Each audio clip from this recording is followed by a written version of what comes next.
Hello everyone, and welcome to John's Workshop. I would like to talk a little bit today about one of the major problems facing America, and that is unemployment, lack of jobs. Lack of jobs for the average working man and the average working woman. And I'm not talking about jobs at McDonald's that pay minimum wage, but real jobs by which you could support and raise a family. Jobs like my own father had at North American Aviation for over 30 years. He had job security, he had good benefits, and he was able to retire comfortably. And as far as education goes, he had little more than a high school diploma. So the question remains, where have all the good jobs gone? Long time passing. I have a few thoughts on this subject I would like to share with you now. There are two major causes for unemployment in this country today, the first of which is outsourcing. Outsourcing is a kind of creeping insidious cancer that actually began some 30 years ago. At that time, it could have been stopped and should have been stopped by simply passing laws which would make the practice of outsourcing financially unprofitable. Unfortunately, lawmakers in those days were asleep at the switch, did not recognize outsourcing for the threat it would become. In other words, they were not able to plan ahead and see into the future beyond perhaps their own re-elections. So for the first major cause of unemployment, outsourcing, we can thank our own lawmakers. The second major cause of unemployment in this country today is simply that big elephant sitting right next to you in your own living room. And this is a big elephant I've never heard named properly by any lawmaker or politician. His name is simply technology. Technology is applied science. It is science applied to accomplishing tasks quicker, easier, more efficiently, and with less man-hours of labor. Technology is a double-edged sword. For every convenience it gives us, it takes something away. And what it is taking away is jobs, not only jobs, but job categories.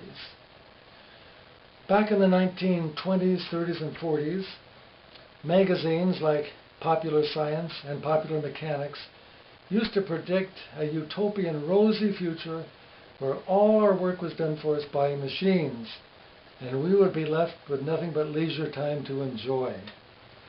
This prediction, however, failed to take into account one important fact. If all our work were indeed done for us by machines, what work would be left by which a man could earn a living? It's a very good question, and I don't think it has an answer. Whole industries have been decimated by technology.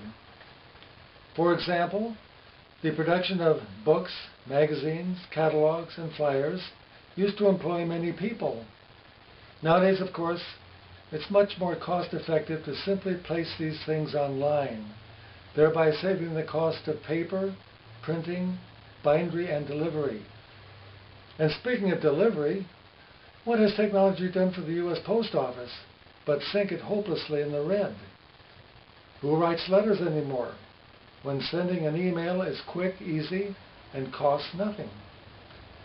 These are some of the inescapable results of technology. Before retirement, I worked for many years in the offset printing industry. Recently, I decided to revisit the last department I worked in. It is called a pre-press department. Well, I was absolutely appalled to find that a department once hiring 20 people on 2 shifts had downsized to 2 employees on 1 shift. And the 2 employees were sitting at Macintosh workstations. It's interesting to note the company did not downsize to 10 computer operators or even to 5 computer operators, but all the way down to 2 Macintosh computer operators. It's absolutely frightening. This is a result of technology.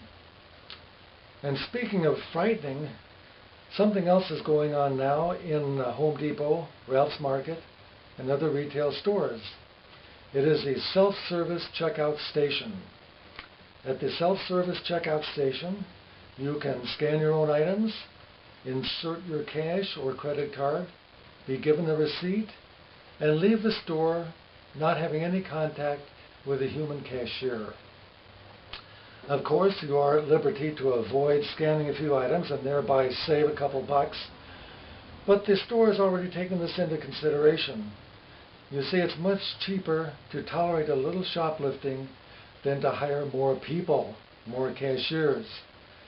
In business, people are the most expensive things you can have. Each political party blames the other for not creating jobs, or not creating jobs fast enough. This is absolute baloney. The truth is, I've never heard either political party come out and explain clearly how it intends to counteract the effect of technology on employment. At one time, American industry provided millions and millions of jobs to anybody who wanted to work, regardless of education. Today, high technology is employing fewer and fewer people with higher and higher levels of education.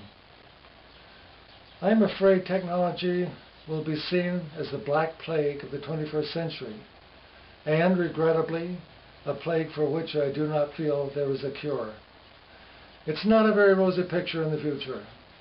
However, it does give one something to think about. Thank you for listening.